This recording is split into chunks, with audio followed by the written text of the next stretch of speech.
This year has been so detrimental to so many people's lives. It has caused financial, physical, emotional, and mental distress. On top of all this trauma, it has been especially hard for Black people to have to come out with their stories and re earth that trauma. Mental health is so important, and it has been so challenging maintaining an emotional balance within all of this political discourse. Let's take a look. Black mental health are the individual and collective experiences that influence the wellness of a community. Trauma is the biggest influencer of Black mental health.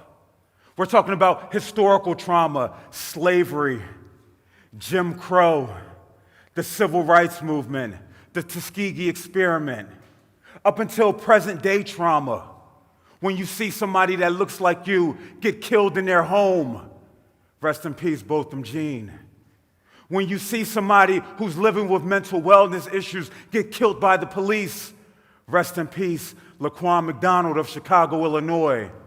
Or when you see somebody that looks like you get killed by somebody that looks like you.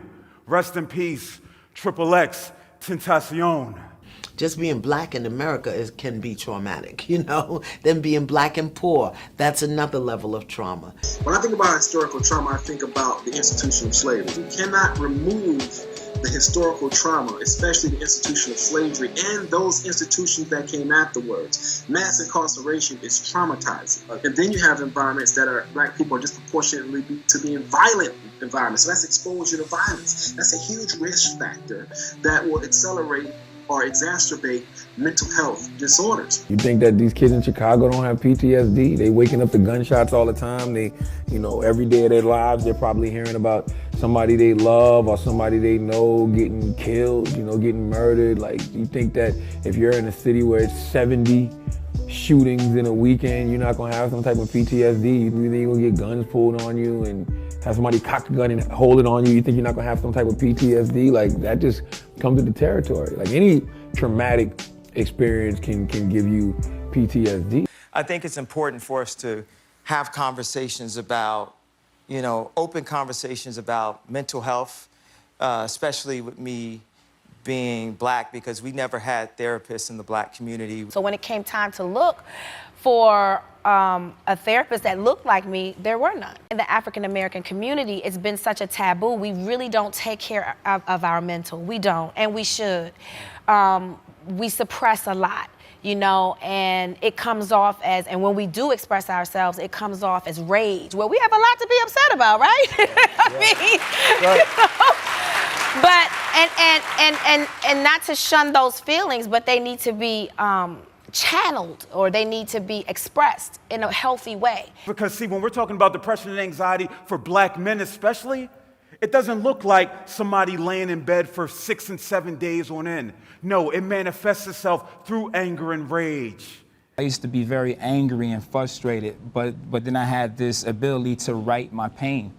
And so over the years, I was able to share my childhood story. But once I started to go to therapy last year and commit to that, I said, man, it would be cool if I set a new stage and use my platform to insert this conversation by allowing us to, have fun and pay homage to hip hop, but then also talk about why it's important to deal with our, our mental and emotional stability. A Black man listening to rap music may be his, choice and avenue for outletting his emotions and expressing those emotions, but to us, it's violent. You have to be culturally competent in order for me to feel safe sharing my deepest secrets and what my fears and being vulnerable. The need for cultural awareness and sensitivity is essential when we talk about mental health. Unconscious bias and lack of understanding around culture perpetuates misinterpretation of emotional expressions.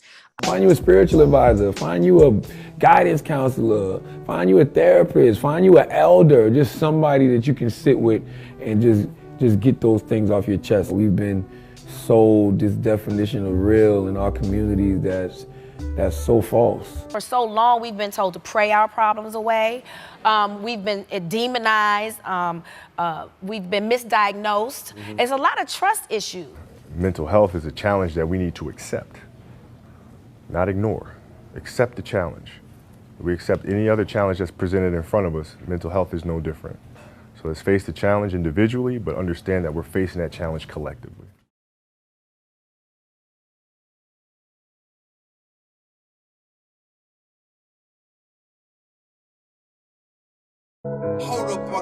Yo, let's just be honest, mental problems aren't rare to me. When I was in Atlanta, I was going to therapy. I was living so many lives I couldn't keep up. Rotated faces, created players, I'd had enough. Saw a woman named Olivia, she saved my life. Dug my soul out the dirt, not a preemptive strike. The only black man sitting in a therapy chair. And it's a shame that most of us live with more we can bear. I told myself I would set the example. Learn to live with things I can only see with a candle. I see the pain on my family carries and it's frightening. It's a shame what staying quiet can do to your psyche. And to think they feel that nothing is wrong. As if isolation, silence and pain makes you strong. I refuse to carry burdens into my existence. Spread the darkness to others, and even worse, my children. I believe in a bright future, a life where we don't always have to feel like a loser. Confront your biggest demons, I promise, it'll be fine. Then watch the pain and anguish slip away and subside, just try.